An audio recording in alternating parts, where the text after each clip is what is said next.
Halo teman-teman, perkenalkan, kami adalah mahasiswa Unikat Majaya dari kelompok 1 mata kuliah Multikulturalisme Seksi M. Kelompok kami beranggotakan 5 orang, yaitu Odeta Diandra, Altruista Cornelia Zebua, Feliciana Halim, Brian Fernando, dan Yoel Basa Surya Polin. Pada video ini, kami akan membahas mengenai analisis kelompok nelayan terhadap tingkat kesejahteraan sosial di permukiman kumuh Muara Angke, Jakarta Utara. Pertama-tama, kita ketahui lebih dalam dulu yuk mengenai asal-usulnya munculnya permukiman kumuh dan hubungannya dengan kesejahteraan sosial. Permukiman kumuh merupakan salah satu bentuk dampak negatif yang ditimbulkan dari tingkat kemiskinan yang cukup tinggi di Indonesia, di mana Indonesia masih masuk ke dalam daftar 100 negara termiskin di dunia.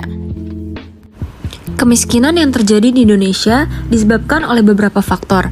Yang pertama, dari segi ekonomi, yaitu upah minimum yang tidak memadai akibat tindak eksploitasi tenaga kerja, di mana mereka mempekerjakan orang-orang dengan upah yang sangat minim.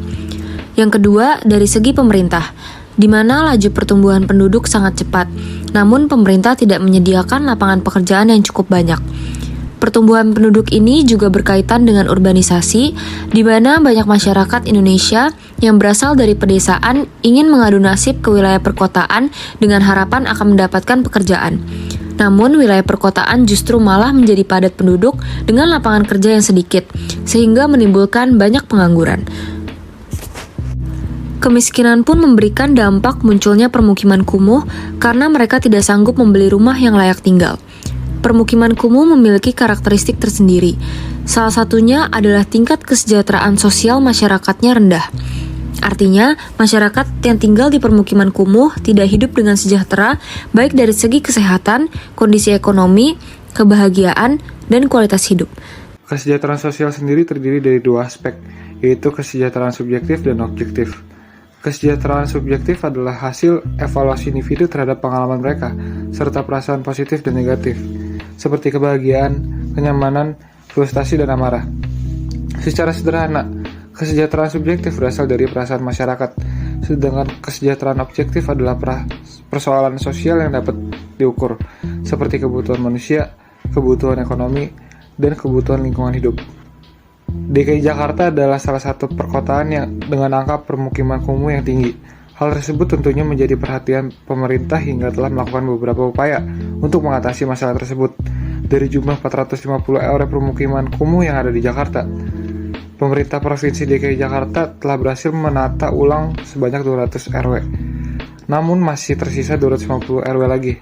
Penataan ulang permukiman kumuh ini salah satunya berupa bedah rumah. Salah satu dari 250 RW yang belum ditata ulang adalah permukiman kumuh di Muara Angke, Jakarta Utara. Muara Angke adalah suatu kawasan di Jakarta Utara yang berbatasan langsung dengan Laut Jawa. Kawasan ini dapat dinyatakan sebagai kawasan permukiman kumuh nih teman-teman. Kondisi ini pun terjadi karena banyaknya masyarakat berpenghasilan rendah yang mencari tempat tinggal di kawasan pinggir kota dengan harga yang terjangkau. Permukiman ini juga dikenal sebagai tempat pelelangan dan pelabuhan ikan karena kebanyakan masyarakat di sini menjadikan permukiman ini sebagai tempat untuk memancing dan berjualan ikan asin maupun hewan laut lainnya. Pada video ini, kelompok kami melakukan observasi dan wawancara di permukiman nelayan di Muara Angke untuk meneliti lebih lanjut mengenai kondisi lingkungan permukiman di sana dan tingkat kesejahteraan para nelayan. Kami melakukan observasi dan wawancara khususnya kepada nelayan karena merupakan mayoritas penduduk Muara Angke yang memiliki karakteristik tersendiri.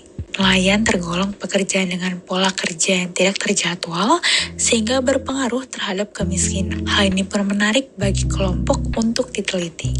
Pada tanggal 16 November 2023 kemarin, kelompok kami mengunjungi pemukiman Muara Angke. Perjalanannya cukup memakan waktu karena masing-masing rumah anggota kelompok berlokasi cukup jauh dari Muara Angke.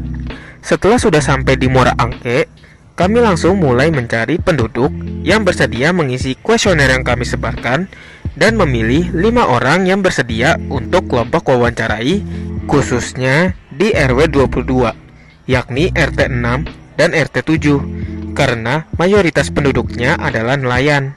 Kami berhasil mendapatkan total 91 responden dan akhirnya kita menemukan 5 orang penduduk yang bersedia untuk diwawancarai. Dari hasil wawancara, dapat disimpulkan jika penghasilan yang dihasilkan nelayan tidak dapat untuk menutup biaya hidup mereka karena cenderung sedikit dan tidak menentu, serta kebutuhan sehari-hari yang cukup banyak. Hal tersebut membuat para nelayan harus bekerja keras agar bisa memenuhi kebutuhan mereka pribadi dan keluarganya masing-masing. Setelah melakukan wawancara, kami melakukan observasi dengan berkeliling, terutama di perumahan RT 6 dan RT 7 dari RW 22. Dari hasil observasi, kami dapat melihat jika rumah-rumah yang ada di sana sangat tidak terstruktur dan bahannya tidak permanen. Di sepanjang jalan, kami juga banyak menjumpai sampah laut yang berserakan di mana-mana, sehingga jalanan terlihat kotor dan becek akibat sampah tersebut. Sehingga dapat disimpulkan bahwa dari hasil observasi dan wawancara yang kami lakukan, daerah Muara Angke merupakan daerah permukiman kumuh yang menunjukkan masalah kesenjangan sosial di Jakarta. Karena walaupun mereka tinggal di Jakarta, tapi gaji bulanan mereka tidak mencapai upah minimum. Pekerjaan para nelayan di Muara Angke kurang dihargai oleh perusahaan swasta sehingga mengakibatkan munculnya permukiman kumuh. Sekian video observasi dan wawancara dari kelompok kami di permukiman Muara Angke. Terima kasih sudah menonton dan semoga bermanfaat ya teman-teman.